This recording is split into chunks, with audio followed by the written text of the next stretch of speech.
Friends, Kannada ಕಿರುತೆರೆಯಲ್ಲಿ ನಟಿಯಾಗಿ anchor ಆಗಿ ಗುರುತಿಸಿಕೊಂಡಿರುವವರು Sushma ಕೇರಾವ್. Colours Kannada ವಾಹಿನಿಯಲ್ಲಿ ಪ್ರಸಾರವಾಗುತ್ತಿರುವ ಭಾಗ್ಯಲಕ್ಷ್ಮಿ ಸೀರಿಯಲ್ನಲ್ಲಿ ಸುಷ್ಮಾರವರು ಅಭಿನಯಿಸುತ್ತಿದ್ದಾರೆ. 10 ವರ್ಷಗಳ ಬಳಿಕ ಸೀರಿಯಲ್ ದುನಿಯಾಗೆ ಕಮ್ಬ್ಯಾಕ್ ಮಾಡಿರೋದು ಭಾಗ್ಯಲಕ್ಷ್ಮಿ ಧಾರಾವಾಹಿ ಮೂಲಕವೇ. ಕಳೆದ 20 ವರ್ಷಗಳಿಂದ ಸುಷ್ಮಾರವರು ಬಣ್ಣದ ಬದುಕಿನಲ್ಲಿ ಸಕ್ರಿಯರಾಗಿದ್ದಾರೆ. 20 ವರ್ಷಗಳಲ್ಲಿ 7 ಸೀರಿಯಲ್ಗಳಲ್ಲಿ ಸುಷ್ಮಾರವರು ನಟಿಸಿದ್ದಾರೆ. ಸುಷ್ಮಾರಾವ್ ಅಭಿನಯದ ಧಾರಾವಾಹಿಗಳು ಸುದೀರ್ಘ ಪ್ರಸಾರ ಕಂಡಿದ್ದವು. ವರ್ಷಗಳ ಕಾಲ ಒಂದೇ ಪಾತ್ರವನ್ನು ಸುಷ್ಮಾರವರು ನಿಭಾಯಿಸಿದ್ದರು.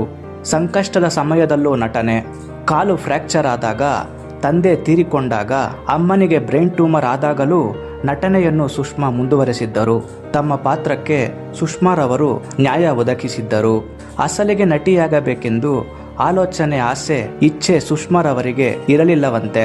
ತಂದೆ ಮಿಲಿಟರಿಯಲ್ಲಿ ಇದ್ದ ಕಾರಣ ತಾವು ಮಿಲಿಟರಿ ಸೇರಲು ಸುಷ್ಮಾ ತರಬೇತಿ ಪಡೆಯುತ್ತಿದ್ದರು. ಅಷ್ಟರಲ್ಲಿ ಚಿತ್ರರಂಗ ಹಾಗೂ ಕಿರುತೆರೆ ಲೋಕ ಸುಷ್ಮಾ ಅವರನ್ನು ಕೈಬೀಸಿ ಕರೆಯಿತು.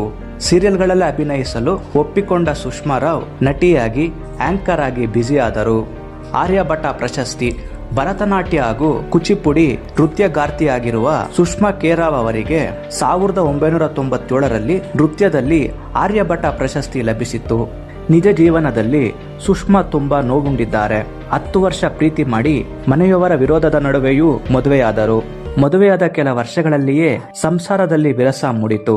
ಒಬ್ಬರನ್ನೊಬ್ಬರು ಇಷ್ಟಪಟ್ಟು ಪ್ರೀತಿಸಿ ಮದುವೆಯಾದರು.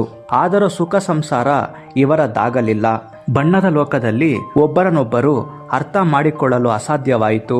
ಒಬ್ಬರಿಗೊಬ್ಬರು ಸಮಯ ನೀಡಲಾಗದೆ ಭಿನ್ನಾಭಿಪ್ರಾಯ ಬೆಳೆಯಿತು. ಕನ್ನಡದ ಖ್ಯಾತ ನಿರ್ದೇಶಕ ಪ್ರೀತಮ್ ಗುಬ್ಬಿ ಅವರೇ ಸುಷ್ಮಾ ಅವರ ಪತಿ. ಮುಂಗಾರು ಮಳೆ ಮೂಲಕ ಪ್ರೀತಮ್ ಗುಬ್ಬಿ ಪ್ರಖ್ಯಾತಿ ಪಡೆದರು. ಸುಷ್ಮಾ ಮತ್ತು ಪ್ರೀತಮ್ ಗುಬ್ಬಿ ಇಂದಿಗೂ ಕೂಡ ಕೋರ್ಟು ಮೆಟ್ಟಲೇರಿಲ್ಲ.